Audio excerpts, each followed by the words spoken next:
我睡一觉啊。不是野哥，你该不会是怕一个女生？好男人女都你懂吗？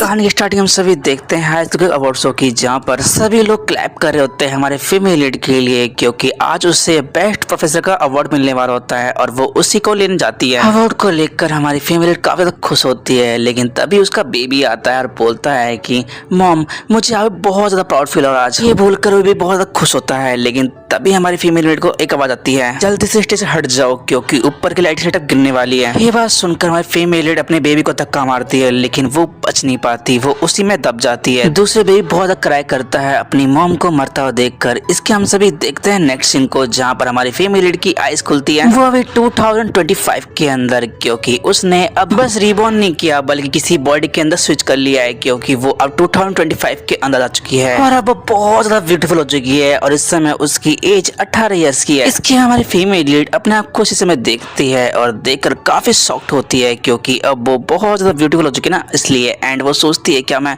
मरी नहीं और मैं यहाँ पर क्या कर रही हूँ, क्योंकि उसके लिए यहाँ पर सब कुछ नया होता है, क्योंकि वो 1955 से आई है ना, इसलिए उसके लिए सब कुछ यहाँ पर नया है और यही सब देखकर वो काफी ज्यादा शॉक्ड होती है। खैर दूसरा हमारी फीमेल लीड को देखकर काफी सारे लोग बात करते हैं कि ये मिस्टर सान की पहली बेबी की बेटी है जो कि अब्रॉड से पढ़ के यहाँ पर वापिस आई है। उन लोग की ये बात सुनकर हमारी फीमेल लीड को समझ में आता, तभी वो अपना आप शीशे में देखती है और सब कुछ समझ चुकी होती है कि उसका फिर से रीबर्थ हुआ है और वो 1955 से यहाँ से सीधा 2025 में आ चुकी है। ये बात सोचकर हमारी फीमेल लीड सीढ़ी से उतर कर नीचे जा रही होती है, तभी उसे एक लड़की आवाज देती है। दरअसल दोस्तों यहाँ पर ये हमारी फीमेल लीड की स्टेप सिस्टर होती है, आई मीन्स दूसरी मॉम की बेटी, जिसका नाम होता है मोमो। मोमो यहाँ पर हमारी फीमेल लीड को जायो का नाम बुला रही होती है, इसका मतलब इस जगह पर इसका नाम जायो की है, आई मीन्स 2025 के अंदर।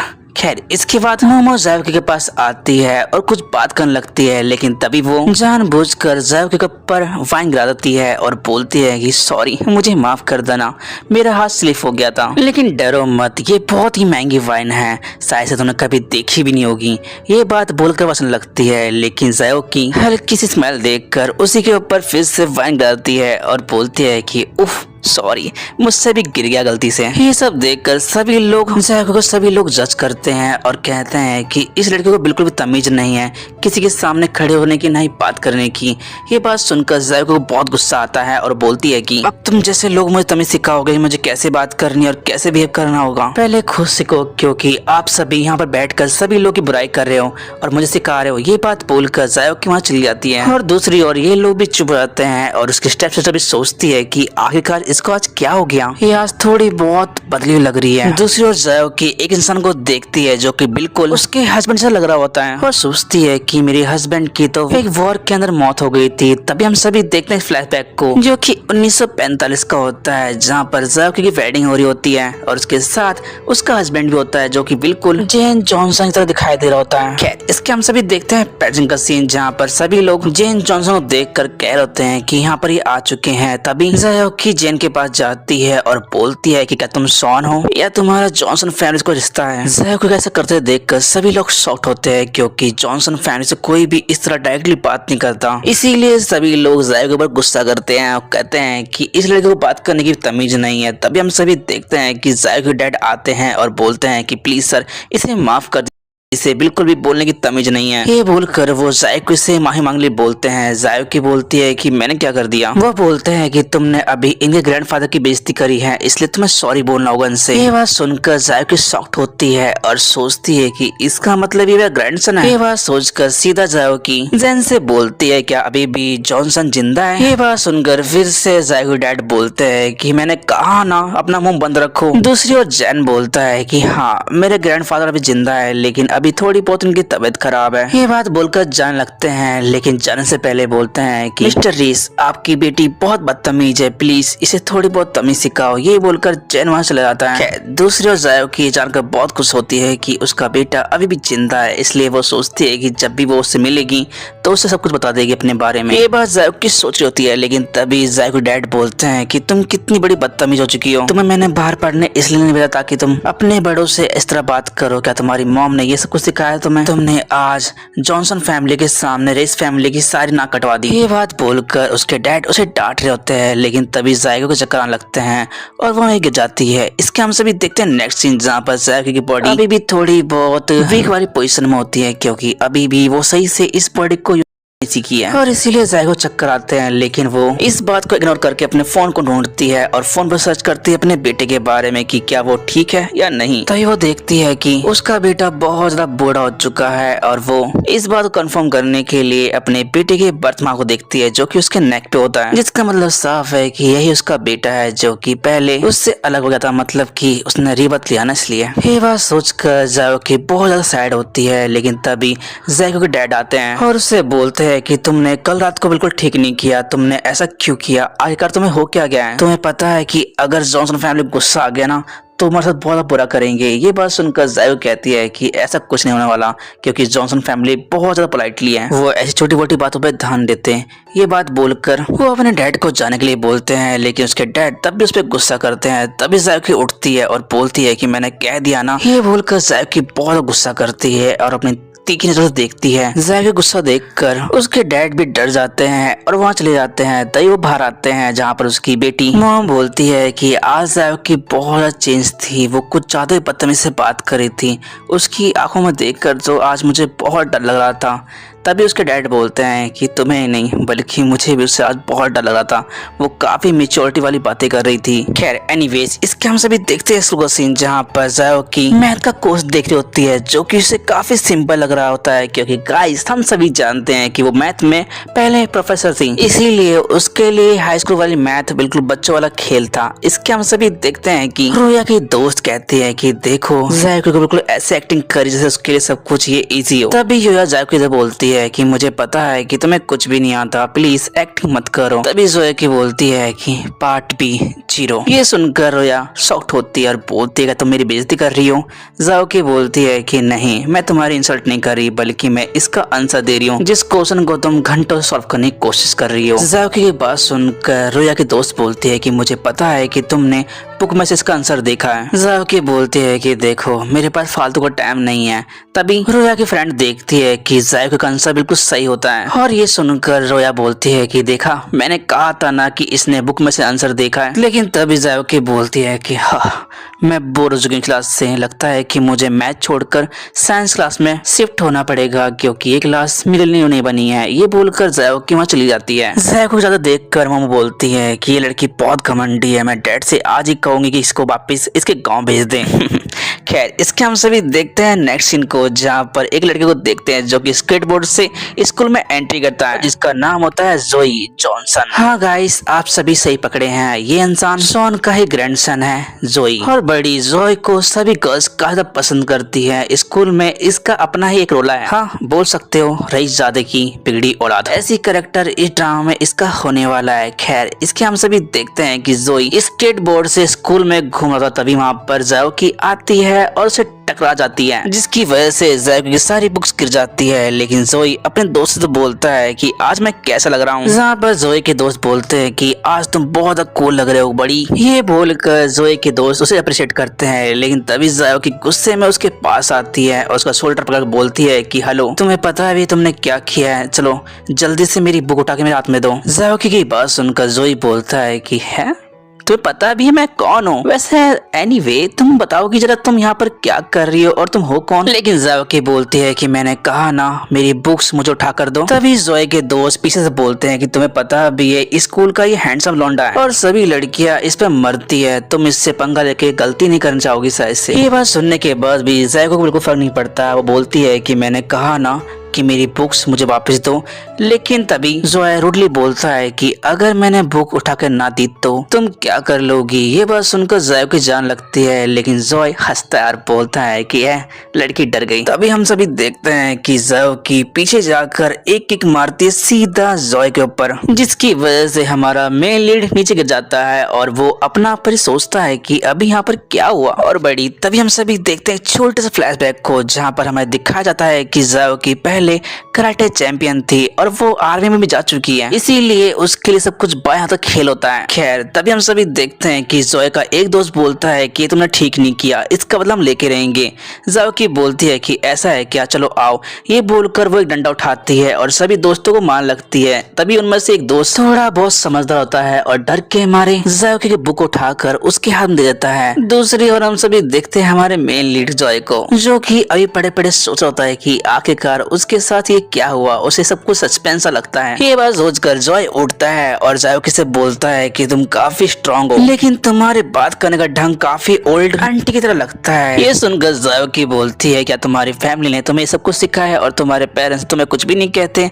तभी जोए बोलता है सैडली कि मेरे पेरेंट्स अभी दुनिया में नहीं है, लेकिन जायोकी गुस्से में कहती है कि चलो ठीक ही है, वो मर गए, वरना तुम्हारी हरकत देखकर तो वो जीते जी मर जाते। जायोकी की बात सुनने के बाद भी हमारा मेन लीड कुछ नहीं बोल पाता, वो चुपचाप से वहीं खड़ा होता है। जायोकी जान लगती है। तभी उसके पास एक मैसेज आता है जहाँ पर उन्हें फोन में देखती है कि मिस्टर जॉनसन को वापिस अमेरिका से चाइना लेके आ चुके हैं, क्योंकि उनकी हेल्थ अब थोड़ी बहुत ठीक है। ये न्यूज पढ़कर वो जल्दी से अपने बेटे से मिलने के लिए उसके घर जाती है, जहाँ पर वो अपने ओल्ड हाउस को देख काफी खुश होती है और सोचती है कि यहीं मेरी शादी हुई थी और यहीं पर शॉन जॉनसन पैदा हुआ था। जायोकी ये सारी बातें सोच रहे तभी उसे एम्बुलेंस की आवाज आती है और मीडिया की भी, और वो तभी देखती है अपने बेटे को जिसको एम्बुलेंस से बाहर निकाला जा रहा होता है। अपने बेटे को देखकर जायोकी काफी इमोशनल आती है और वो जॉनसन को उसके निकनेम सैनी के नाम से पुकारने लगती है। शॉन जॉनसन जो कि अभी भी कोमा में होता है, वो अपना निकनेम सुनकर थोड़ा वो रिएक्ट करता है और कोमा में सोचता है कि इस नाम से तो मेरी मॉम मुझसे पुकारा कर दी थी। खैर इसके हम सभी देखते हैं कि जायोकी पीछे के रास्ते जाने की कोशिश करती है जॉनसन फैमिली के हाउस के अंदर, लेकिन तभी उसे जेन देख लेता है जो कि बाहर ही खड़े होकर स्मोकिंग कर रहा होता है और वो जायोकी को रोकता है और पूछता है कि तुम हो कौन। लेकिन जैसी जायोकी पीछे मुड़ती है तो जेन जायोकी से बोलता है कि तुम कैसे अंदर आई। जायोकी बोलती है कि मैं पीछे वाले रास्ते अंदर आई हूँ। जायोकी को देखकर जेन बोलता है कि तुम तो रेस फैमिली से हो ना। जायोकी बोलती है कि हाँ आपने सही कहा, मैं यहाँ पर मिस्टर शॉन जॉनसन से मिलने आई हूँ। मैंने सुना है कि वो अब्रॉड से वापिस आ चुके हैं और उनकी तबीयत थोड़ा बहुत सुधार है, इसलिए मैं स्पेशली आपके ग्रैंडफादर से मिलने आई हूँ और मैं होप करती हूँ कि तुम मुझे बिल्कुल ही मना नहीं करोगे अपने ग्रैंडफादर से मिलने के लिए। लेकिन जेन बोलता है कि देखो काफी रात हो चुकी है और वैसे भी ग्रैंडपा अभी यहाँ पर आए हैं, इसलिए सही समय नहीं है उनसे मिलने का। तुम अभी जाओ और कल सुबह यहाँ पर आना मिलने के लिए। ये बोलकर जेन जान लगता है, लेकिन जायोकी उससे पीछे से बोलती है कि अगर मैं गलत नहीं हूँ तो जॉनसन फैमिली के लॉकर का नंबर 008867 जे है ना। ये सुनकर जेन काफी शॉक्ड होता है, क्योंकि इस लॉकर का नंबर तो बस उसके ग्रैंडफादर और उसे पता है, क्योंकि ये हमेशा चेंज होता रहता है हर महीने। इसलिए वो जायोकी से पूछता है कि तुम्हें जॉनसन फैमिली के इंपॉर्टेंट लॉकर का नंबर कैसे पता है, क्योंकि इस लॉकर का नंबर का लीक होने का कोई भी चांस नहीं है, बस मैं और ग्रैंडपा ही जानते हैं। सच बताओ कि आखिरकार तुम हो कौन। जायोकी बोलती है कि देखो जब शॉन जॉनसन को होश आ जाएगा तो वो तुम्हें खुद ही सब कुछ बता देंगे और तुम्हें पता लग जाएगा कि मैं हूँ कौन। क्या अब मैं उनसे मिल सकती हूँ। जायोकी की बात को सुनकर वो समझ चुका होता है कि कुछ ना कुछ तो पंगा है, इसलिए वो जायोकी से बोलता है कि हाँ प्लीज आप मेरे साथ चलिए। जाते हुए जायोकी सोचती है कि हाँ इस लॉकर को मैंने डिजाइन किया था, इसलिए मुझे पता है कि इसका हर महीने क्या पासवर्ड हो सकता है। दूसरी ओर जेन अभी भी सोच रहा है कि आखिरकार ये सब कुछ क्या ग्रैंडपा ने उसे बताया था और क्या ग्रैंडपा सच में इसे जानते हैं। ये बात वो सोचते हुए चल रहा होता है, लेकिन जायोकी जैसी मिनटों पहुंचती है तो वो याद करती है अपने बेटे के बताए वो पल जहाँ पर वो 1955 में उसके साथ बहुत खुश थी, और इन्हीं बातों को याद करके वो स्माइल करती है। तभी जेन बोलता है कि मिस मेरे साथ चलिए। इसके बाद जायोकी उसी रूम में पहुंचती है जहाँ पर शॉन जॉनसन होता है। शॉन जॉनसन को देखकर जायोकी बहुत ज्यादा इमोशनल हो जाती है और वो उसे फिर से शॉन जॉनसन के निकनेम से पुकारती है और शॉन जॉनसन के पास जाकर बोलती है कि सैनी बेटा देखो मॉम आ चुकी है, अब तुम डरो मत। दूसरी ओर जैन ये नाम सुनकर शॉक्ड होता है कि सैनी ये कैसा निकनेम है, इस नाम से मिस रेस ग्रैंडपा क्यों पुकार रही है और आखिरकार इनका क्या नाता एक दूसरे से। ये सोचकर वो अपने असिस्टेंट से रेस फैमिली का सारा डाटा स्कैन करने के लिए बोलता है, आई मीन इंफॉर्मेशन निकालने के लिए बोलता है, जहाँ पर उसे जायोकी के बारे में कुछ भी नहीं मिलता और ना ही रेस फैमिली के साथ जॉनसन फैमिली के पास्ट में कोई रिश्ते थे और ना ही उसकी फर्स्ट मॉम से हमारा कोई रिश्ता था। इसका मतलब ये हो ही नहीं सकता कि जायोकी आपके ग्रैंडफादर को जानती हो। ये बात उसका असिस्टेंट बोल रहा होता है जिन से। खैर इसके बाद जाओ की शॉन जॉनसन से मिलके आ चुकी होती है और जिन से बोलती है कि देखो अब से मैं हमेशा शॉन जॉनसन से मिलने आया करूंगी, इसलिए तुम मेरा नंबर ऐड कर लो। ये सब देखकर असिस्टेंट काफी गुस्सा होता है जाओ के ऊपर और बोलता है कि तुम ऐसे कैसे बात कर सकती हो मिस्टर जेन से। ये बात असिस्टेंट बोलता है लेकिन जेन को कोई फर्क नहीं पड़ता, वो तो चुपचाप से जायो के नंबर को सेव कर लेता अपने फोन में। इसके बाद जायो की जाने से पहले मिस्टर जेन को जॉनी बोलकर चली जाती है और कहती है कि चलो ठीक है कल मिलते हैं। दूसरी ओर मिस्टर जेन सोचते हैं कि जॉनी आखिरकार हाई स्कूल की लड़की मुझसे ऐसे कैसे बात कर सकती है, और सबसे वियर्ड वाली बात तो यह है कि मुझे कोई फर्क नहीं पड़ रहा बल्कि मुझे अच्छा लग रहा है। ये बात मिस्टर जैन सोच रहे होते हैं। इसके हम अभी देखते हैं नेक्स्ट सीन को, जहाँ पर मॉर्निंग के अंदर न्यू क्लास में एंट्री होती है हमारे जाको की, जहाँ पर मैम उसे बोलती है क्लास इसे वेलकम करो, ये हमारी आज से नई स्टूडेंट है। सभी लोग क्लास में जाको को वेलकम करते हैं लेकिन तभी हम सभी देखते हैं जॉय को जो की उसी क्लास में होता है और जाको को देख के स्माइल करता है और अपने दोस्त से पूछता है कि ये लड़की तो दूसरी क्लास में थी ना। उसका दोस्त बोलता है कि हाँ तुमने सही कहा, लेकिन अब इस लड़की ने हमारे क्लास में ट्रांसफर करा लिया है। इसके बाद टीचर जायोकी को जोए के सामने वाली सीट देती है और जायोकी वहाँ पर जाकर बैठ जाती है। जायोकी ने पास देखकर जोए बोलता है कि अरे वाह, तुमको मैं इतना अच्छा लगा कि तुमने मेरे लिए इस क्लास में ट्रांसफर ले लिया। सच बताओ तुम मुझे स्टॉक कर रही हो ना, कहीं तुम मेरे प्यार में गिर तो नहीं गई और इस चेहरे पे तुम्हें दिल तो नहीं आ गया ना। खैर जो भी हो, आज से हम दोनों डेस्कमेट हैं और रोज एक दूसरे से मिला करेंगे, इसलिए अच्छा होगा कि हम दोस्ती कर ले। ये बोलकर वो अपने मुंह के अंदर सिगरेट जलाने की कोशिश करता है लेकिन तभी मैम बोलती है कि क्लास यहाँ पर स्मोकिंग करना सख्त मना है, इसलिए अपनी सिगरेट को यहीं फेंक दो। टीचर की ये बात सुनकर जॉय बिल्कुल नहीं मानता, बल्कि वो तो ये कहता है कि मैम अगर आपको इतनी तकलीफ है तो आप इस क्लास से बाहर निकल जाइए। जॉय की ये बात सुनकर जायको को बहुत गुस्सा आता है और वह जॉय की सिगरेट को मुंह से निकाल कर जूती से ही मसल डालती है। ये सब देखकर सभी क्लासमेट हंसते हैं, इवन मैम भी हंसती है और बेचारा जॉय देख रहता है। लेकिन तभी जॉय का दोस्त बोलता है कि तुम पागल हो क्या। जायोकी बोलती है कि देखो तुम्हारे पास दो ही ऑप्शन है, या तो तुम क्लास में चुपचाप से बैठ जाओ या क्लास से बाहर निकल जाओ, लेकिन अगर तुम क्लास में रहोगे तुम्हारे मुंह से चूने निकलने चाहिए और तुम्हारे आसपास से कोई भी स्मेल नहीं आनी चाहिए। लेकिन अगर तुमने मेरी बात नहीं मानी, ये बोलकर जायोकी एक पेन को निकाल कर तोड़ डालती है और डेस्क पे फेंक के मारती है जो कि सीधा डेस्क में घुस जाता है। ये बेचारा हमारा मेल लीड जॉय डर जाता है, डर के मारे चुपचाप हो जाता है और बोलता है कि अब तो मुझे नींद आने लगी है, चलो अब मैं सो जाता हूँ। लेकिन तभी दूसरी ओर उसका दोस्त बोलता है कि तुम्हारी हिम्मत कैसे हुई सब कुछ करने की। लेकिन जॉय बोलता है कि तुमने सुना नहीं, उसने कहा ना या चुपचाप बैठ जाओ, यहाँ से बाहर निकल जाओ। ये सब देखकर तो बेचारी मैम भी अपनी हंसी को रोक नहीं पाती और वो भी हंसने लगती है। इसके हम सभी देखते हैं कि जॉय जायोकी से इतना डर जाता है कि वो क्लास में सो जाता है और क्लास में उठकर वो देखता है कि जायोकी उसके आसपास नहीं होती। वो बोलता है कि जायोकी जैसी लड़की काफी ज्यादा डेंजरस है मेरे लिए, लगता है कि वो एक गोस्ट है, क्योंकि देखो ना वो जब चाहे आती है और चुपचाप से गायब हो जाती है। बेचारा जॉय। खैर इसके हम सभी देखते हैं नेक्स्ट सीन को, जहाँ पर जायोकी अपने बेटे से मिलने आई होती है और असिस्टेंट से बोलते हैं कि देखो आज मैं यहीं रुकने वाली हूँ, इसलिए मेरे खाने पीने का इंतजाम कर देना। जिस पर असिस्टेंट हाँ में हाँ मिलाता है और दूर जाने के बाद कहता है कि आखिरकार मैं इस लड़की की बात क्यों सुन रहा हूँ। इसके हम देखते हैं कि रात हो चुकी होती है और असिस्टेंट उसे छोड़ने आता है, लेकिन तभी हम जॉय को देखते हैं जो कि अपने रूम में जा होता है, लेकिन वो जायको को देख लेता है और देख के सोचता है कि आखिरकार ये पागल लड़की यहाँ पर क्या कर रही है। और फिर सोचता है कि लगता है कि लड़की मुझ पर काफी ज्यादा लट्टू हो चुकी है, इसलिए वो स्टॉक करते करते मेरे पीछे पीछे यहाँ तक चली आई। ये सोचकर जॉय प्लस करने लगता है, लेकिन तभी असिस्टेंट पूछता है कि यंग मास्टर आप इतना हंस क्यों रहे हो। जिस पर जॉय बोलता है कि अरे बेटा तुम नहीं समझोगी, तुम अभी इस चीज के लिए काफी ज्यादा छोटे हो। खैर ऐसे कुछ हम सभी देखते हैं कि जॉय अपने दोस्त से बोलता है कि जायोकी उसे बहुत ज्यादा लाइक करती है क्योंकि वो उसके घर ही पहुंच गई थी। ये बात सुनकर उसके दोस्त काफी शॉक्ड होते हैं, बोलते हैं कि क्या बात कर रहे हो, क्या वो लड़की तुम्हारे प्यार में इतनी अंधी हो चुकी थी वो तुम्हारे घर ही पहुंच गई।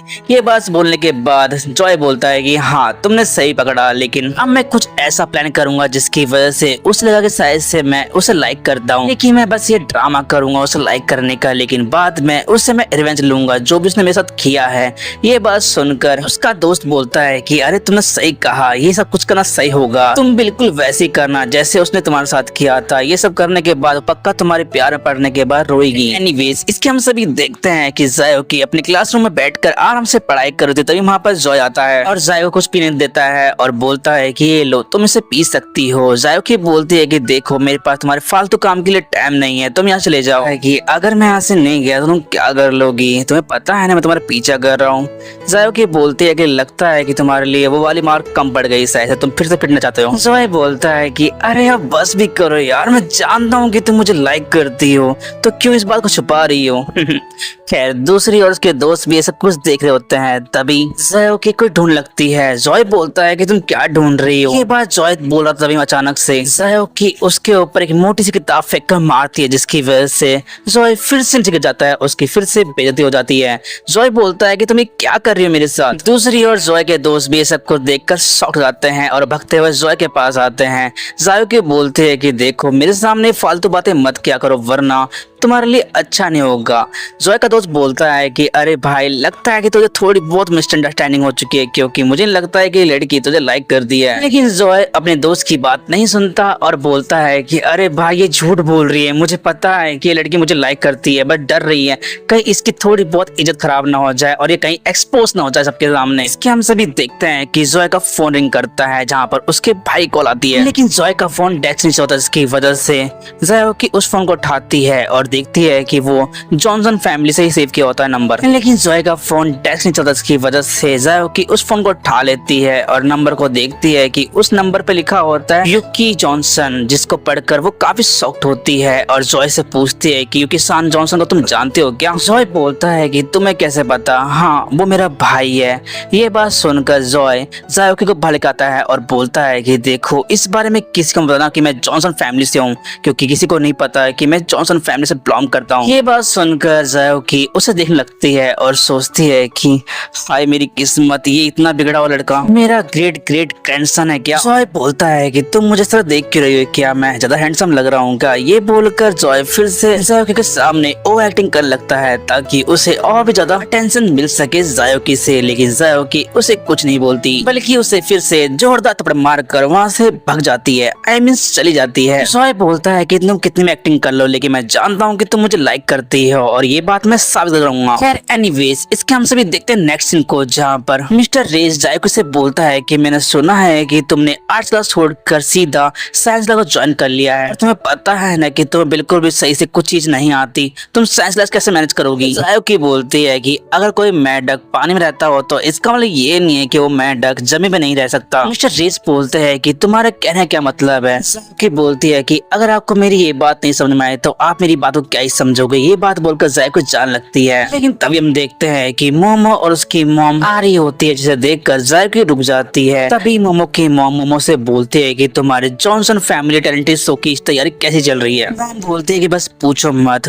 वहाँ के लोग काफी अजीब है, क्योंकि उन्हें काफी ओल्ड पोयम चाहिए जो कि मुझे नहीं आती है, जिसकी वजह से मुझे थोड़ी बहुत प्रॉब्लम हो रही है। मोमो की मॉम बोलती है कि हाँ तुमने सही कहा, जॉनसन फैमिली के ग्रैंडफादर काफी ओल्ड विचार वाले हैं, उन्हें ओल्ड वाली पोयम पसंद है, इसलिए हो सकता है कि मिस्टर जेन अपने ग्रैंडफादर के लिए ही इस ऑडिशन को करवा रहे हो ताकि नर्सरी पोयम सुनकर उनकी तबीयत में थोड़ा बहुत सुधार आ सके। इसलिए मोमो तुम्हारे लिए बेस्ट मौका है ताकि तुम अपने फ्यूचर में कुछ कर सको, इसलिए इस मौके को अपने हाथ से मत जाने देना। ये बात सुनकर मोमो थोड़ी बहुत मोटिवेट होती है। दूसरी ओर जायो की सोचती है कि मेरे प्यारे बेटे सैनिक को नर्सरी पोयम काफी पसंद है, क्योंकि जब वो छोटा था तब वो सोता नहीं था, तब मैं हमेशा उसे नर्सरी पोयम सुनाकर सुलाया करती थी। मुझे लगता है कि मेरा छोटा बेटा सैनी मुझे काफी ज्यादा याद कर रहा होगा। ये बात सोचकर जायो की मोमो की मॉम से बोलती है कि मुझे भी इस ऑडिशन पार्ट लेना है, क्या मुझे बताएगा कि इस ऑडिशन के अंदर कैसे अप्लाई कर सकते हैं। जायो की बात सुनकर मिस्टर रेस बोलते हैं कि तुम क्या सोच रही हो, तुम्हें पता है ना कि मोमो बचपन से ही सिंगिंग सीख रही है और उसने काफी बार ड्रामास के अंदर भी काम किया है और उसका खुद का एक एल्बम भी है, इसलिए मोमो को अप्लाई करना थोड़ा बहुत कैजुअल है, लेकिन तुम क्यों सोच रही हो उसमें अप्लाई करने की। दूसरी ओर मोमो भी यही कहती है कि जायो की तुम तो जानती हो ना कि तुम्हें सिंगिंग बहुत कम आती है,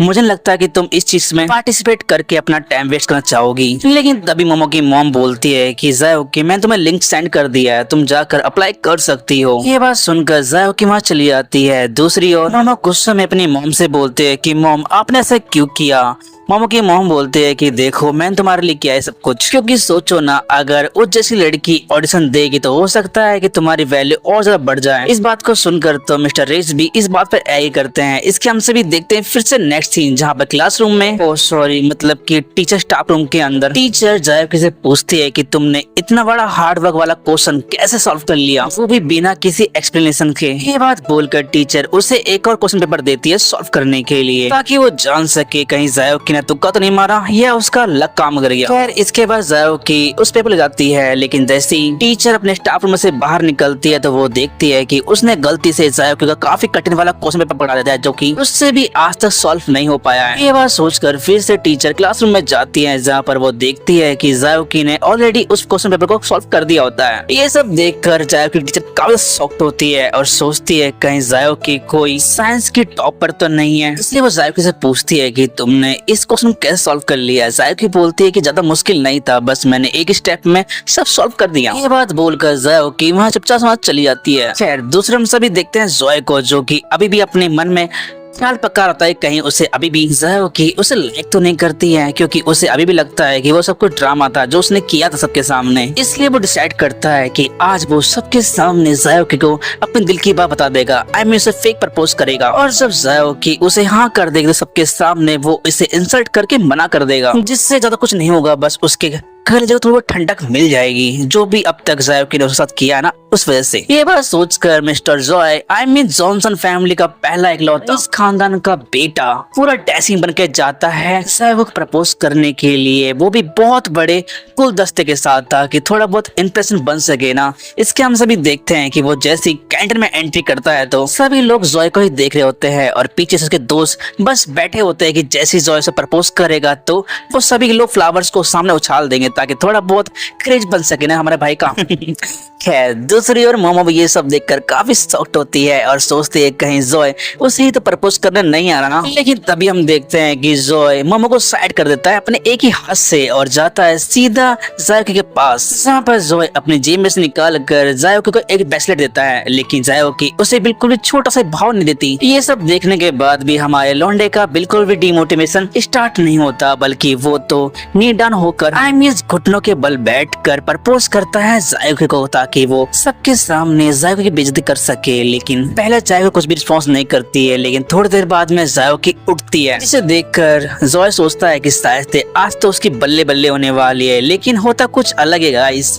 बिल्कुल आप सभी ने सही गैस किया है, अब की बार भी जॉय को फिर से चोर झटका लगने वाला धीरे से, क्योंकि आप सभी की जायकी गुलदस्ता को पकड़ते जरूर है, लेकिन बट मारने के लिए, क्योंकि जायकी सीधा उठकर उसके ऊपर गुलदस्ता फेंक के मारती है, जिसकी वजह से फिर से जॉय गिर जाता है और सोच पड़ जाता है कि उसके साथ फिर से अब क्या हो गया। खैर इसके बाद जायकी वहाँ चली जाती है और वो सोचता है कि अरे भाई मैं तो यहाँ पर उसका मजाक बनाने आया था, लेकिन उल्टा मेरा ही मजाक बन गया। ये बात सोचकर वो उठता है और सभी से बोलता है कि हंसना बंद करो, लेकिन कोई भी जॉय की बात नहीं सुनता, जिसकी वजह से जॉय गुस्सा आता है और सोचता है कि लगता है कि अब जाने में यहाँ से भलाई होगी मेरी। ये बात सोचकर जॉय वहाँ चला जाता है। दूसरे हम सभी देखते हैं मोमो को, जिसके हाथ में वही ब्रेसलेट होता है जो कि जॉय जायकी के लिए वो ब्रेसलेट लेके आया था। मोमो उस ब्रेसलेट देख काफी शॉक्ड होती है, क्योंकि वो ब्रेसलेट काफी ज्यादा एक्सपेंसिव होता है। और गाइस ये बात हम सभी जानते हैं कि अब तक जॉय ने किसी को भी रिवील नहीं किया है कि वो जॉनसन फैमिली से बिलोंग करता है। उसने सभी को ये बताया है कि वो गरीब फैमिली से बिलोंग करता है, इसीलिए मोमो ये सब देखकर काफी शॉक्ड होती है और सोचती है कि उसके पास इतना एक्सपेंसिव वाला गिफ्ट कहाँ से आया जायकी के लिए। ये बात मोमो सोच रहे तभी उसकी दोस्त कहती है कि अरे ये कॉपी होगा, उसके पास कहाँ से आएंगे पैसे इतने एक्सपेंसिव गिफ्ट के लिए। मोमो बोलती है कि हाँ तुम सही कह रहे हो, उसके पास इतने ज्यादा पैसे तो नहीं आ सकते। खैर इसके बाद हम सभी देखते हैं नेक्स्ट सीन को, जहाँ पर हम सभी देखते हैं कि जॉनसन फैमिली में एक औरत होती है जो कि इस कहानी की नई मेन लीड होने वाली है। और ऐसा मैं क्यों कह रहा हूँ, इसलिए बोल रहा हूँ क्योंकि ये होती है मिस्टर जैन की सेक्रेटरी उर्फ मिस्टर जैन की गर्लफ्रेंड, जो कि यहाँ पर अपनी बेटी के साथ मिलने आई होती है मिस्टर जैन से। और हाँ बड़ी इस छोटी सी बच्ची को देखकर ये मत समझना काफी ज्यादा क्यूट है, ये लड़की काफी ज्यादा चालाक है। और मैं ऐसा क्यों बोल रहा हूँ ये आगे आप सभी जानने वाले हो स्टोरी के अंदर। खैर एनीवेज इसके बाद वो छोटी सी बच्ची मिस्टर जैन से बोलती है कि डैड आप काफी ज्यादा अच्छे हो। ये बात सुनकर सेक्रेटरी बोलती है कि अरे बेटा तुम ऐसा मत बोलो, बोलो मिस्टर जैन तुम्हारे अंकल है ना ही कोई पापा। मिस्टर जैन बोलते हैं कि अरे कोई बात नहीं, ये मुझे डैड बोल सकती है। खैर तभी हम सभी देखते हैं कि वहाँ पर जायोकी आती है। जायोकी को देखकर वो छोटी सी बच्ची जिसका नाम होता है सुमी, वो बोलती है कि अंकल ये कौन है। तभी हम देखते हैं कि मिस्टर जैन की सेक्रेटरी जायोकी के पास जाती है उससे मिलने के लिए और कहती है कि मेरा नाम हाना है और मैं मिस्टर जैन की सेक्रेटरी हूँ। लेकिन तभी हम सभी देखते हैं कि जायोकी को उसकी बात से कोई फर्क नहीं पड़ता, वो तो उल्टा उससे इग्नोर मारकर वहाँ चली जाती है और बटलर से बोलती है कि लंच रेडी करो, मैं सैनी से मिलकर अभी आती हूँ। ये सब देखकर वो सोचती है कि बेकार ये लड़की कौन है जो कि मेहमान कम और यहाँ घर के मकान वाले ज्यादा लग रही है। ये सोचकर वो मिस्टर जैन के पास जाती है और पूछती है कि मिस्टर जैन ये लड़की कौन है जो कि यहाँ पर घर के मकान वाले जैसे रह रही है। जिस पर मिस्टर जैन बोलते हैं कि देखो ये बात तो मुझे भी नहीं मालूम कि लड़की कौन है, बस मुझे इतना पता है कि ग्रैंडपा से इस लड़की का बहुत ही क्लोज वाला रिश्ता है। ये बात सुनकर वो हाँ में हाँ मिलाती है और अपनी बेटी को इशारे में कुछ बोलती है, जिसकी वजह से होता ये है कि वो छोटी सी बच्ची अपनी मॉम के इशारों समझ जाती है और वो जाकर जायोकी को पान देती है पीने के लिए। लेकिन जैसे वो पान देती है तो वो जानबूझकर उस ग्लास को छोड़ देती है, लेकिन जायोकी उसे कैच कर लेती है। सुमी बोलती है कि आंटी प्लीज मुझे माफ करना, मुझसे गलती से हो गया। लेकिन जायोकी बोलती है कि अच्छा कोई बात नहीं, लेकिन बट याद रखना अगर तुमने अब की बार दोबारा ऐसा किया तो तुम्हारे लिए और तुम्हारी मॉम के लिए अच्छा नहीं होगा। ये बात सुनकर सुमी एक्टिंग करने लगती है और जोर से क्राई करने लगती है, जिसकी वजह से मिस्टर जैन और उसकी मॉम वहाँ पर आती है। इसके बाद सुमी झूठ बोलती है और मिस्टर जैन से बोलती है कि डैड इस आंटी ने मुझे डराने की कोशिश की है, आंटी बहुत बुरी है। ये बोलकर वो रोने लगती है। ये बात सुनकर मिस्टर जैन को काफी गुस्सा आता है और वो बोलते हैं कि मिस रेस ये कैसा तरीका है बच्चों से बात करने का। जायोकी बोलती है कि देखो मैंने कुछ नहीं किया और मेरे पास इतना फालतू टाइम नहीं है कि मैं सब कुछ एक्सप्लेन करूं, और प्लीज यहाँ पर शोर मत करो क्योंकि यहाँ पर सैनी सो रहा है, इसलिए प्लीज चुपचाप से यहाँ से निकल जाओ। ये बात सुनकर मिस्टर जैन भी वहाँ चले जाते हैं। लेकिन हाना सोचती है कि आखिरकार मिस्टर जैन उससे इतना डर क्यों रहे, और बाहर जाने के बाद मिस्टर जैन से पूछती है कि मिस्टर जैन आप जॉनसन फैमिली के सबसे बड़े बेटे हो ना, और जॉनसन फैमिली के प्रेजेंट भी हो, तो आप इस छोटे से बच्चे के ऑर्डर्स क्यों मान रहे हो और क्यों इससे इतना डरते हो। ये बात सुनकर मिस्टर जैन बोलते हैं कि देखो मुझे नहीं पता, लेकिन मैं इसके कोई भी ऑर्डर्स को अनदेखा नहीं कर पाता, मुझे हमेशा इसके ऑर्डर मानने की हैबिट हो चुकी है, इसलिए मुझसे मत पूछो कि मैं इसके ऑर्डर क्यों मानता हूँ। ये बात मिस्टर जैन भी सोच रहे हैं। इसके हम सभी देखते हैं कि जायोकी अपने बेटे सैन से बोलती है कि तुम टेंशन मत लो, मैंने उन लोगों को भेज दिया है यहाँ से, और क्या तुम्हें पता है कि सिंगिंग टैलेंट शो होने वाले हैं और मैंने उसमें पार्टिसिपेट किया सिर्फ तुम्हारे लिए, क्योंकि मैं जानती हूँ कि बचपन में तुम बस मेरी गाय लोरी सोया करते थे वरना तुम सोया नहीं करते थे, इसलिए मैंने इस टैलेंट शो के अंदर पार्टिसिपेट किया है ताकि तुम्हें मैं पहले की तरह प्यार कर सकूं और लोरी सुना सकूं। ये बोलकर वो सिंगिंग गाना स्टार्ट करती है, लेकिन अचानक से मिस्टर जॉनसन की फिंगर अचानक से मूव करने लगती है, जिसे देखकर जायोकी काफी खुश होती है और वो डॉक्टर के पास जाती है, जहाँ पर डॉक्टर उसे बताते हैं कि देखो ये तो अच्छी बात है, इसलिए हो सकता है कि बहुत जल्दी उन्हें होश आ जाए, लेकिन मैं कंफर्म नहीं कह सकता, हो सकता है कि 7 दिन लगे, हो सकता है महीने या कुछ और टाइम लग जाए, लेकिन ये बात पक्की है कि अब उन्हें बहुत जल्दी होश आने वाला है। ये बात सुनकर जायोकी बहुत खुश होती है। इसके बाद अपने घर जाने लगती है, लेकिन तभी वो देखती है कि सुमी जानबूझकर पानी में जाती है और नाटक करने लगती है कि उसे तैरना नहीं आता। इसके बाद उसकी मॉम भी यही करती है, हाना भी जानबूझकर ये नौटंकी करती है कि उसे तैरना नहीं आता, बल्कि दोनों को ही तैरना आता है। खैर इसके बाद दोनों माँ बेटी ड्रामा करती है और जोर से चलने लगती है कि प्लीज हमारी कोई हेल्प करो।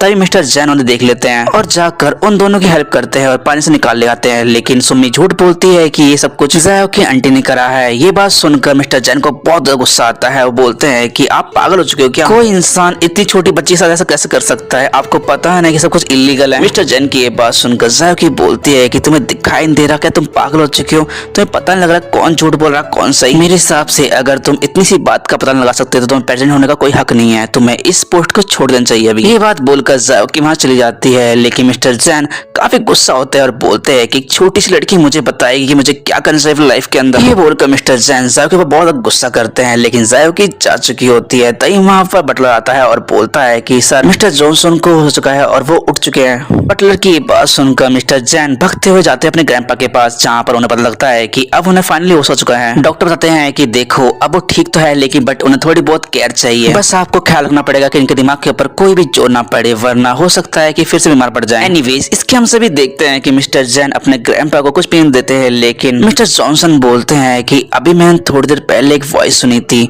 वो एक लोरी थी, वो लोरी जो मुझे मेरी माँ सुनाया करती थी, क्या तुम मुझे बता सकते हो कि वो लड़की कौन थी जो यहाँ पर गा रही थी। तभी बटलर बोलता है कि हाँ हाँ सर, जब आप होश में नहीं थे तब यहाँ पर एक लड़की हमेशा आया करती थी आपकी देखभाल करने के लिए, जिसका नाम ज़ायोकी है। वो हमेशा आपका ख्याल रखती है। ये बात सुनकर मिस्टर जॉनसन काफी शॉक्ड होते हैं। तभी वो बोलते हैं कि जाओ उसे बुला के लेकर आओ, लेकिन मिस्टर जैन कहते हैं कि मैंने उसे निकाल दिया है, वो बहुत घमंडी लड़की है, उसे बिल्कुल बात करने तमीज नहीं है और बच्चों से बिल्कुल भी नहीं। ये बात सुनकर मिस्टर जॉनसन कहते हैं कि मैंने कहा ना उसे बुला के लेकर आओ।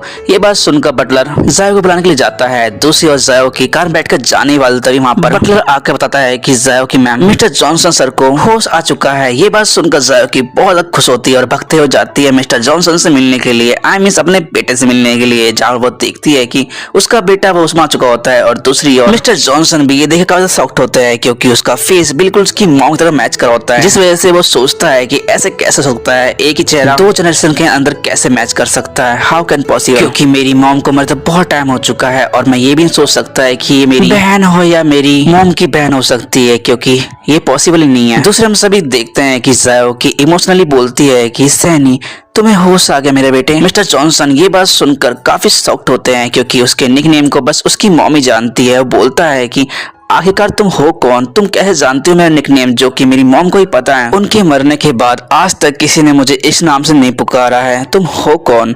ज़ायो की इमोशनली बोलती है कि बेटा ये मैं हूँ तुम्हारी मॉम।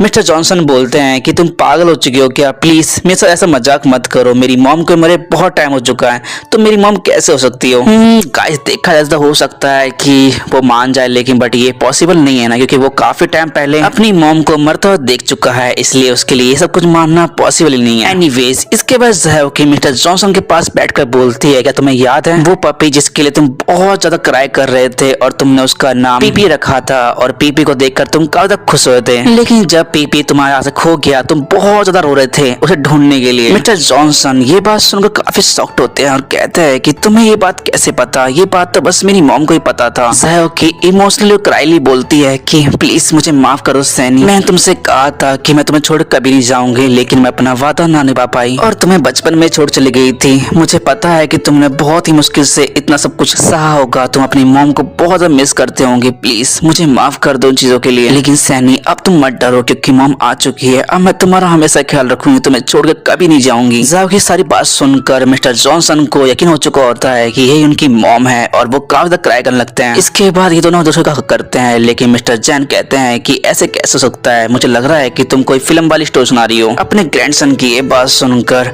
मिस्टर जॉनसन को बहुत गुस्सा आता है और बोलते हैं कि तुम्हें क्या लगता है कि मैं अपनी मॉम को नहीं पहचान सकता, ये मेरी मॉम है, मुझे यकीन है क्योंकि मेरी आंखें कभी धोखा नहीं खा सकती अपनी मॉम को बचाने में, और अगर तुम्हें कोई तकलीफ है तो तुम यहाँ जा सकते हो। इसके बाद मिस्टर जॉनसन अपनी मॉम आई मीन ज़ायोकी से बोलते हैं कि मॉम मुझे बताइए ना आपके साथ ऐसा कैसे हो सकता है, आप कैसे जिंदा हो गई। ज़ायोकी बोलती है कि मुझे नहीं पता सैनी, बस मुझे इतना याद है कि जब मैं तुम्हें बचाते हुए मर गई थी तब अचानक से मेरी आंख खुली और मैंने देखा कि मैं किसी पार्टी में हूँ और 70 साल निकल चुके हैं, और मैंने जैसे ही अपना फेस इसी में देखा तो मैं अपना को पहचान ना पाई और मैंने देखा कि मेरी सोल किसी और की बॉडी में आ चुकी है जिसका नाम ज़ायोकी रेस है, जिसकी शक्ल बिल्कुल मुझसे मैच करती है। सच में मुझे नहीं पता कि सब कुछ कैसे हुआ, बस मुझे इतना पता है कि मेरी आंख खुली और ये सब कुछ हो गया। ये सब बात सुनकर मिस्टर जैन फिर से बोलता है कि आखिरकार तुम पागल किसको बना रही हो, मुझे पता है कि तुम सब कुछ फालतू बातें कर रही हो, ऐसा होना बिल्कुल पॉसिबल नहीं है, और तुम्हें क्या लगता है कि तुम इतनी फालतू बातें बोलोगी और हम लोग यकीन कर लेंगे और ग्रैंडपा भी तुम्हें अपनी मॉम मान लेंगे ताकि तुम इस प्रॉपर्टी पे कब्जा कर सको। अगर तुम सोचती हो तो तुम बहुत बड़ी गलतफहमी जी रही हो। मिस्टर जॉनसन बोलते हैं कि अपनी बकवास बंद करो, मैंने कहा नहीं मेरी मॉम है, ये तुम्हारी ग्रेट ग्रेट ग्रैंड मदर है, इसलिए तुम इससे ऊंची आवाज में फालतू बातें नहीं कर सकते क्योंकि ये मेरी मॉम है। क्या तुम्हें मैंने ये सब कुछ सिखाया था कि अपने बड़ों से कैसे बात करते हैं। लेकिन मिस्टर जैन गुस्से में कहते हैं कि ग्रैंडपा आप कैसे किंग कर सकते हो इस लड़की के ऊपर जो कि अभी इतनी छोटी सी है, और आपकी मॉम तो काफी टाइम पहले मर चुकी है, आपके पास या इसके पास कोई एविडेंस है कि यही आपकी मॉम है। ग्रैंडपा रोते हुए बोलते हैं कि मैंने कहा ना ये मेरी मॉम है, अपनी मॉम को बचाने में गलती नहीं कर सकता, अगर तुमने अब की बार कुछ इनके बारे में कहा तो मैं तुम्हें इस घर से निकाल दूंगा, समझे। अपनी ग्रैंडपा की ये बात सुनकर मिस्टर जैन चुपचाप बैठ जाते हैं क्योंकि वो नहीं चाहते कि वो अपने घर से ही निकल जाए। दूसरी ओर ज़ायोकी बोलती है कि सैनी मैंने देखा है कि मिस्टर जैन किसी लायक नहीं है, इसे सही और गलत की पहचान नहीं है, मुझे लगता है कि जो पोस्ट तुमने इसे दी है वो इसके लायक हो सकता है। ग्रैंडपा बोलते हैं कि मॉम आप टेंशन मत लीजिए, जॉनसन फैमिली के अंदर बस यही ग्रैंडसन नहीं है बल्कि एक और है जो कि अभी बाहर है, लेकिन उसे मैं जल्दी बुला लूंगा, तब आप डिसाइड कर लेना कि इस घर का वारिस कौन बनेगा। ये सुनकर तो मिस्टर जैन की सिट्टी बिट्टी जाती है, बेचारा कुछ नहीं बोल पाता। दूसरी ओर ज़ायोकी बोलती है है कि सैनी अब तुम अपना ख्याल रखो, तुम इन सब के बारे में टेंशन मत लो, मैं आ चुकी हूँ ना, अब मैं तुम्हारे साथ ही रहूंगी। ये बोलकर जायोकी मिस्टर जैन से बोलती है कि हाँ बताओ, आप मानोगे तो मेरी बात। जायोकी की बात सुनकर वो पहले तक कुछ नहीं बोलता, फिर वो सोचता है कि मुझे नहीं पता कि ये बात सच है या गलत, लेकिन बट मुझे इतना पता है कि मैंने पहली बार अपने ग्रैंडपा को इतना खुश देखा है। ये बात सोचकर मिस्टर जैन जायोकी से बोलता है कि हाँ ग्रैंडमा, मैं समझ गया। ये बात सुनकर जायोकी बहुत खुश होती है और अपनी बेटी सैनी से बोलती है कि देखो सैनी, तुम्हारा ग्रैंडसन जैन मान चुका है। ये बात सुनकर मिस्टर जॉनसन काफी तक खुश होते हैं। दूसरी ओर जैन जान लगता है, लेकिन जायोकी से रोकती है और बोलती है कि देखो आज के बाद मैं इसी पैलेस के अंदर रहूंगी, इसलिए मेरे लिए इस पैलेस के अंदर एक अच्छा सा रूम रेडी करो ताकि मैं यहाँ पर रह सकूं। मिस्टर जैन बोलते हैं कि हाँ ग्रैंडमा, मैं समझ गया। ये बात बोलकर मिस्टर जैन वहां चले जाते हैं। एनीवेज नेक्स्ट सीन हम सभी देखते हैं कि सुबह का सीन स्टार्ट हो चुका होता है, जहाँ पर जायोकी रेडी होकर बाहर निकलने वाली होती है, तभी वो देखती है कि अचानक से गेट खुलता है और उसका बेटा सैनी होता है। अपने बेटे सैनी को देखकर वो बोलती है कि आखिरकार तुम्हें इतना बेचैन होने की जरूरत कहाँ पड़ गई, तो पता है ना कि तुम्हारी मॉम तुम्हारे साथ ही है। मिस्टर जॉनसन बोलते हैं कि मॉम मुझे पता है, लेकिन मुझे विश्वास नहीं होता कि आप वापस आ चुकी हो, मुझे लगा कि शायद से मैंने कोई ड्रीम देखा होगा। जायोकी बोलते हैं कि तुम डरो मत, तुम्हारी मॉम तुम्हें छोड़ के अब कभी नहीं जाएगी। ये बोलकर जायोकी मिस्टर जॉनसन को बैठा देती है। जॉनसन बोलते हैं कि आपको याद है मॉम, बचपन में आप मुझे हमेशा ऐसे बैठा के समझाया करती थी, लेकिन अफसोस आपका बेटा आपके लिए कुछ नहीं कर सका, क्योंकि अब मैं बूढ़ा हो चुका हूँ, अब मैं खुद का ख्याल नहीं सकता, तो आपका ख्याल क्या रखूंगा। ये बोलकर मिस्टर जॉनसन रोने लगते हैं, लेकिन उसकी मॉम बोलती है कि अरे तुम डरो मत, तुम्हारी मॉम तुम्हारे साथ है ना, तुम्हें अपना ख्याल रखना चाहिए, और वैसे भी मेरा बेटा तो अभी और जिएगा, क्योंकि अब उसकी मॉम आ चुकी है उसका ख्याल रखने के लिए। इसके हम सभी देखते हैं नेक्स्ट सीन, जहाँ पर मिस्टर जॉनसन अपनी मॉम को लेके आते हैं डाइनिंग टेबल पर, जहाँ पर सभी लोग काफी शॉक्ड होते हैं कि मिस्टर जॉनसन इतनी बड़ी हस्ती होने के बाद भी एक छोटी सी बच्ची के सामने झुक रहे हैं। इसके बाद मिस्टर जॉनसन बटलर से बोलते हैं कि देखो आज से तुम इनका सब कुछ कहना मानोगी, और याद रखना जितनी तुम इज्जत मेरी करते हो और मिस्टर जैन की करते हो, उतनी इज्जत तुम इसकी करोगी, और याद रखना कभी भी इन्हें कोई शिकायत का मौका मत देना। और हाँ ये भी याद रखना कि अगर हम सभी कुछ भी बोले तो उसकी बात को मानो, लेकिन बट अगर ये कुछ बोले तो इनकी बात हमेशा मानना। बटलर बोलता है कि हाँ सर मैं समझ गया। इसके बाद मिस्टर जॉनसन जायोकी को हेड ऑफ द चेयर के ऊपर बैठा देते हैं। बैठाने के बाद उसकी बहुत ज्यादा खातिरदारी होती है। जॉनसन अपनी मॉम की बहुत ज्यादा केयर करता है, उसके लिए जूस रेडी करता है, डिनर भी रेडी करता है। दूसरी ओर मिस्टर जैन भी उसे सर्व करते हैं और केयर करने लगते हैं, क्योंकि आप सभी जानते हो कि अब वो मान चुका है कि जायोकी केयर करने में उसकी भलाई है, वरना उसे घर से बाहर निकाल दिया जाएगा। एनीवेज इसके हम सभी देखते हैं कार का हॉर्न सुनाया जाता है और बटलर बोलता है कि लगता है कि यंग मास्टर आ चुके हैं। तभी मिस्टर जॉनसन बोलते हैं कि मॉम लगता है कि मेरा छोटा ग्रैंडसन आ चुका है, वो यहीं पास पे रहता है और स्कूल में पढ़ता है, लेकिन अफसोस कि वो मसला नहीं रहता, लेकिन मुझे यकीन है कि आप उससे मिलकर काफी खुश होगी। इसके हम सभी देखते हैं कि एंट्री होती है जॉय की, जो कि हैप्पी होकर बड़े प्यार से अंदर आता है और ग्रैंडपा को हेलो बोलता है, लेकिन वो जैसी जायोकी को देखता है तो काफी शॉक्ड होता है। इसके बाद जॉय जायोकी के पास जाता है और बोलता है कि अरे क्या हुआ, क्या तुम मुझे इतनी ज्यादा लाइक करती हो कि यहाँ पर आ चुकी हो?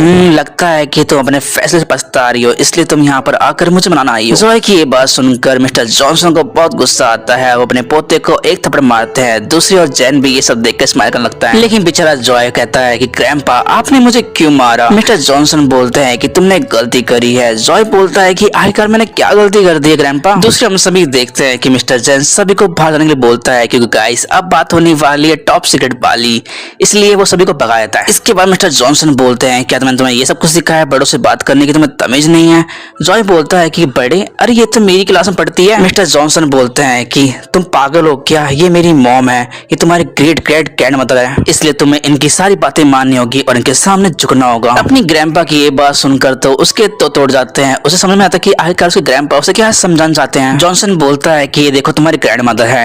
वो बोलता है कि क्या बात कर रहे हो, ये छोटी सी बच्ची आपकी मॉम कैसे हो सकती है? मैं नहीं मानता। ये बात बोलकर वो जाने लगता है, लेकिन ग्रैंडपा उसे डांट कर मान लगते हैं और कहते हैं कि क्या तुम पागल हो चुकी हो? चलो मान लो अगर तुम्हारे डैड की मॉम को ग्रैंडमा बोलते हैं तो ग्रैंडमा की मॉम को क्या बोलेंगे तुम्हें पता है ना? ग्रैंडमा बोलेंगे ना। ये सारी बातें सुनकर मिस्टर जैन को बहुत ज्यादा हंसी आती है, वो बेचारे अपनी हंसी को कंट्रोल नहीं कर पाते। ग्रैंडपा जॉय से बोलते हैं कि मैंने कहा ना कि मेरी मॉम है, इसका मतलब ये तुम्हारी ग्रेट ग्रैंडमदर है, तुम्हें इनके आगे सर झुकाना पड़ेगा। जॉय बोलता है कि आप कैसे मान सकते हो कि आपकी मेरी मॉम है, इसको देखो ना, ये बहुत ज्यादा छोटी है और वैसे भी हमारे ग्रेट ग्रैंडमदर तो बहुत ज्यादा अच्छी थी और केयरिंग थी। जॉय की ये बात सुनकर ज़ायोकी बोलती है गुड बॉय।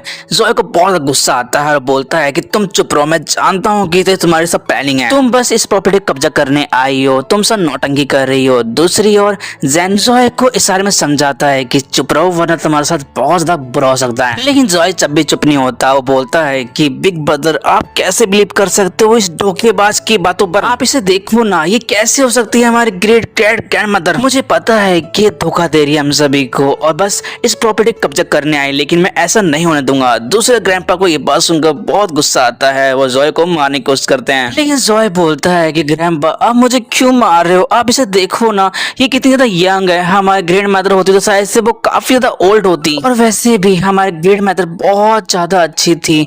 दूसरी ओर ज़ायोकी बोलती है कि मुझे समझ में नहीं आता कि तुम मेरी तारीफ कर रहे हो या बुराई। दूसरा जैन बोलता है कि ग्रैंडमा आप इसकी बात का बुरा मत मानिए, ये अभी छोटा है। जैन की ये बात सुनकर जॉय बोलता है कि भैया आपको इसकी बात पे कैसे बिलीव हो सकता है, ये हमारी ग्रैंड मदर नहीं है, आप प्लीज पागल मत बनिए। ये बात जॉय चिल्ला चिल्ला के बोलता है, लेकिन ग्रैंडपा को बहुत गुस्सा आता है फिर से और कहता है कि देखो मैं तुम्हें आखिरी बार समझा रहा हूँ, इसका नाम ज़ायोकी है, ये मेरी मॉम है और तुम्हारी ग्रेट ग्रैंडमा है, और अगर तुमने अब की बार थोड़ी सी भी और बेइज्जती करी ना मेरी मॉम की तो मैं तुम्हें धक्के धक्के बाहर निकाल दूंगा इस घर से। अपनी ग्रैंडपा की ये बात सुनकर जॉय के तो उड़ जाते हैं और बोलता है कि ग्रैंडपा आप पक्का श्योर ना कि पक्का ये आपकी मॉम है, क्योंकि मुझे तो बिलीव नहीं हो रहा। ग्रैंडपा कहते हैं कि देखो मैंने कहा ना ये मेरी मॉम है और आज से तुम्हें इससे रिस्पेक्टली बात करनी होगी और हमेशा इनके ऑर्डर मानने होंगे और हमेशा इनका ख्याल रखना होगा, वरना अगर तुमने ऐसा नहीं किया तो तुम जानते हो कि तुम्हारे साथ क्या हो सकता है। दूसरी ओर जैन कहता है ग्रैंडपा मैं समझ चुका हूँ। इसके बाद ग्रैंडपा बैठ जाते हैं और दूसरी ओर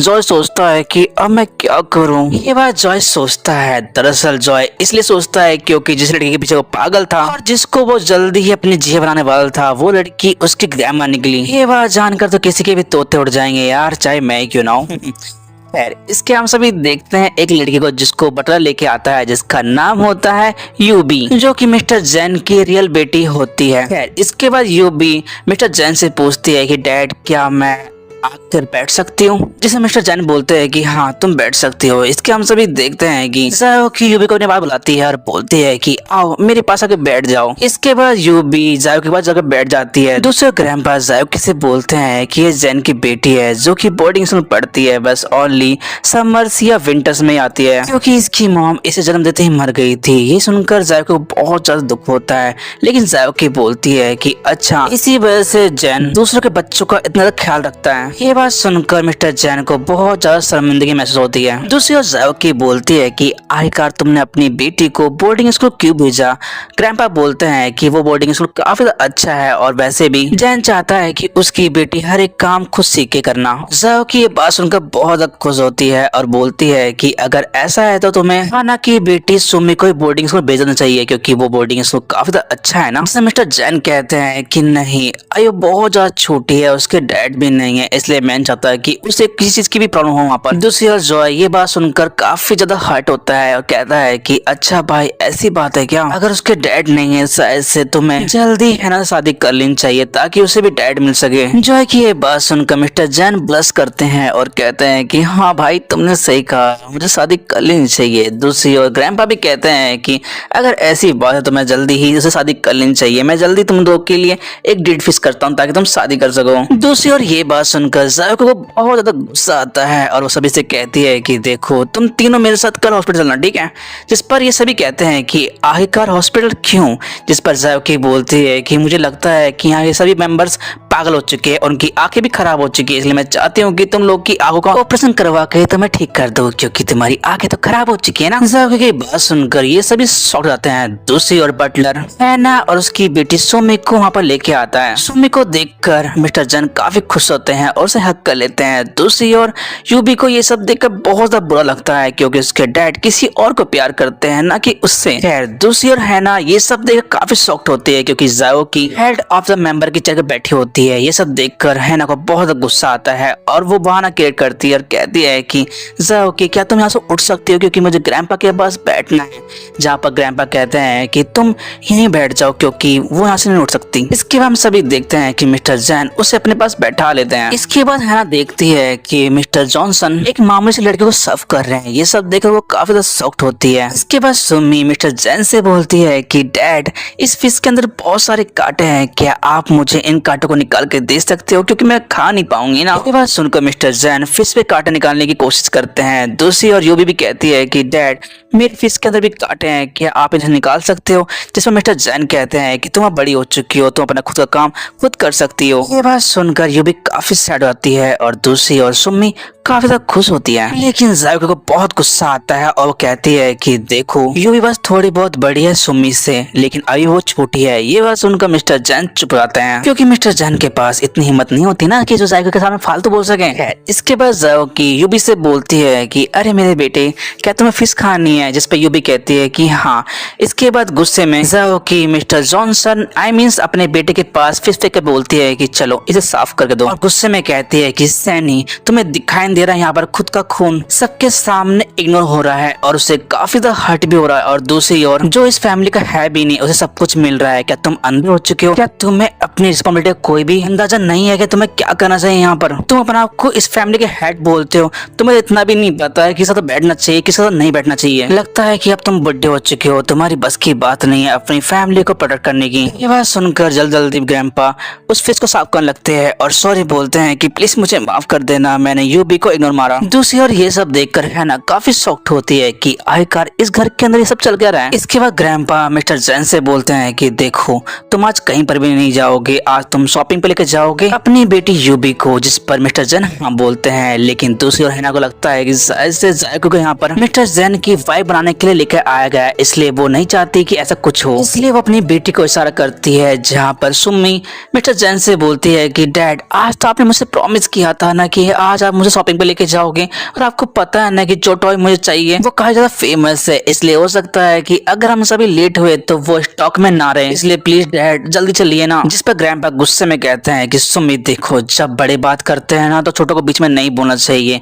दूसरी ओर ये सब देखकर हैना नाटक करने लगती है और कहती है कि अरे मेरी बेटी, तुम डरो मत, तुम्हारी मॉम अभी जिंदा है, तुम्हें टॉय मैं लाके दूंगी। ये बात बोलकर वहां चली जाती है और मिस्टर जैन भी उसके पीछे पीछे जाने लगते हैं। मिस्टर जैन के जाने के बाद ग्रैंडपा कहते हैं कि मॉम, आपने सही कहा, मैंने काफी बार नोटिस किया है कि छोटी सी बच्ची सुमी हमेशा यूबी का प्यार छीनने की कोशिश करती है, इसलिए मुझे लगता है कि ये लड़की नॉर्मल नहीं है। और मुझे समझ में नहीं आता कि मेरा बड़ा पोता अपनी सगी बेटी से इतना प्यार क्यों नहीं करता जितना वो उस सुमी से करता है। ये बोलो ग्रैंडपा अपनी पॉकेट से बहुत सारे क्रेडिट कार्ड निकालते हैं जो कि ब्लैंक होते हैं, आई मीन अमेरिकन कार्ड होते हैं जिसकी कोई भी लिमिट नहीं होती है, और कहते हैं कि देखिए मॉम, ये सारे कार्ड्स आपके हैं, आप जो चाहे इनसे खरीद सकती हो। ये देखकर जॉय की आंखें फट जाती है और कहता है कि ग्रैंडपा, क्या मैं इनमें से अगर एक कार्ड ले लूं तो कुछ फर्क नहीं पड़ेगा ना? लेकिन ग्रैंडपा उसे डांटते कहते हैं कि तुम्हें पॉकेट मनी मिलती है ना, देखो मुझे लगता है कि जो तुम्हें पॉकेट मनी मिलती है ना वो भी तुम्हारे लिए बहुत ज्यादा है, मुझे लगता है कि तुम्हारी पॉकेट मनी मुझे कम करनी पड़ेगी। जॉय बेचारा चुपचाप से ये बात सुनकर बैठ जाता है। इसके बाद जाओ कि उन ब्लैंक कार्ड्स को ले लेती है और कहती है चलो ठीक है, मैं तुम्हारे गिफ्ट ले लेती हूँ और आज के बाद मैं जॉय के खर्चे भी खुद मैनेज करूंगी। ये बात सुनकर जॉय को और ज्यादा गुस्सा आता है और ग्रैंडपा कहते हैं कि देखो, अगर तुम्हें और पॉकेट मनी चाहिए तो मैं ग्रैंडमा की सारी बातें माननी होगी और उनका बॉडीगार्ड बनके उनके पीछे पीछे घूमना पड़ेगा ताकि उन्हें किसी बात की कोई भी प्रॉब्लम ना हो सके। तुम ये बोल सकते हो कि तुम आज से मेरी मॉम के पर्सनल मैनेजर हो और उन्हें कोई भी तकलीफ नहीं आनी चाहिए। अगर तुम ऐसा करोगे तो तुम्हें पॉकेट मनी मिल जाएगी, वरना तुम भूल जाओ ये सब कुछ। ये बात सुनकर जॉय सोचता है कि अरे अब मैं क्या करूं, लगता है कि अब मुझे इस लड़की को अपने घर में मारना ही पड़ेगा, वरना तो मेरे साथ बहुत ज्यादा बुरा होगा। ये बात जॉय सोच रहा होता है, बेचारा करे भी तक करे क्या यहाँ पर। खैर जो भी हो, अगर आप सभी को इसकी आगे की स्टोरी जाननी है तो प्लीज कमेंट कर देना। अगर आप सभी ने इस वीडियो के ऊपर 200 से प्लस लाइक कर दिए और 50 कमेंट्स, ओनली 50 कमेंट्स कर दिए तो बहुत जल्दी इसका पार्ट 4 भी मैं लेके आ जाऊंगा। तब तक के लिए आप सभी वेट करिए इसके नेक्स्ट पार्ट का। तो मिलता हूँ नेक्स्ट पार्ट के साथ या एक अलग स्टोरी के साथ। तब तक के लिए bye bye guys and sayonara।